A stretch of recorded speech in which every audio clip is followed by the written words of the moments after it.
আজকে কিন্তু কোথায় যাচ্ছি, কেন যাচ্ছি আর কি খেতে যাচ্ছি এটা আমি নিজেও জানি না। আমাকে যেখানে নিয়ে যাবে আমি সেখানেই যাব। আমাদের কাজ শেষ করে আমরা চলে গিয়েছিলাম ঢাকা ইউনিভার্সিটিতে, টিএসসি চত্বরে। আর এখানে এসে আমার অনেক পুরানো কথা মনে পড়ে গেল। যাই হোক, সেইগুলো আর না মনে করি বা সেগুলো শেয়ার না করি। তো এখন হচ্ছে আমরা পানিপুরি অর্ডার দিয়েছিলাম, পানিপুরি খাবো আমি, যদিও আমার অনেক কাশি হয়েছিল, ঠান্ডা লেগেছিল একটু। আর এখান থেকে কিন্তু আমরা আরও একটা জায়গায় যাব, অলরেডি হচ্ছে আমাদের প্ল্যান করা শেষ। তো আমরা আসলে একজনের জন্য ওয়েট করছিলাম, সে বাসা থেকে বের হলে দেন আমরা এখান থেকে বের হব, দেন একসাথে আমরা হচ্ছে নেক্সট ডেস্টিনেশনে যাব। ততক্ষণে এখানে পানিপুরির রিভিউটা দেখে আসি যে কেমন টেস্ট বা কেমন লেগেছে আমার কাছে, এটা বলবো। তো পানিপুরিটা যখন বানাচ্ছে তখন আসলে দেখে মনে হচ্ছে যে না, ভালোই লাগবে। টক আমি একটু বেশি করেই নিলাম, কারণ টক খেতে অনেক পছন্দ করি। আর পানিপুরির টেস্টটা আসলে ছিল, কেমন বলবো, ভালোই ছিল। খুব যে খারাপ তা না, আবার খুব ভালো সেটাও না। তবে আমি যখন ফার্স্ট টাইম হচ্ছে ইন্ডিয়াতে পানিপুরি খেয়েছিলাম, আমি ওইটার মতো টেস্ট আর কখনো পাইনি। ওইটা আমার কাছে বেস্ট ছিল।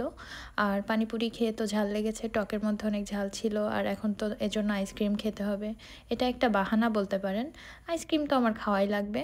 তো এই আইসক্রিমটা নাকি মজা শুনেছি, তো আমি এজন্য ট্রাই করছি। তো আসলে আইসক্রিমটা অনেক মজা ছিল। আর এই আইসক্রিমগুলো কিন্তু ফ্লেভার কাস্টমাইজ করে নেওয়া যায়। আমরা হচ্ছে দুইটা অর্ডার করেছিলাম, একটা ভ্যানিলা আর একটা হচ্ছে এটা মেবি মিক্সড কোনো কিছু একটা, আমি নামটা ভুলে গিয়েছি। তো যাই হোক, দুইটাই অনেক মজা ছিল। আইসক্রিম দুইটা অ্যাকচুয়ালি অনেক অনেক মজা। আর এর প্রাইস ছিল কিন্তু অনলি 60 টাকা করে।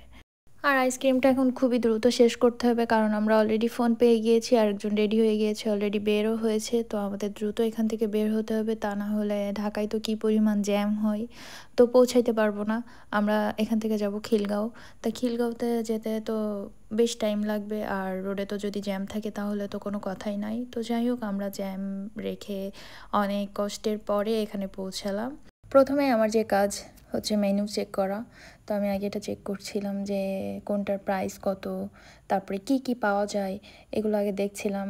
আর সবথেকে বড় কথা হচ্ছে কি খাবো এটাই ডিসাইড করতে পারছিলাম না। আর একটু আগে পানিপুরি খেতে খেতে আমার আসলে ইন্ডিয়ার কথা মনে পড়ে যায়। তো আগে তো ইন্ডিয়ায় অনেক যাওয়া হতো, এখন আর যাওয়া হয় না, এজন্য ভাবলাম ইন্ডিয়ান কোনো কিছু খাই। তো আগে একটা কফি নিয়ে নিয়েছি। আমি যেখানে যাই আপনারা জানেন যে আমি চা বা কফি এগুলো অনেক বেশি খাই। তো হচ্ছে আমি এই জন্য আগে একটা কফি অর্ডার করে নিয়েছি। তো কফিটা আগে খাচ্ছিলাম আর ভাবছিলাম যে কি খাওয়া যায়।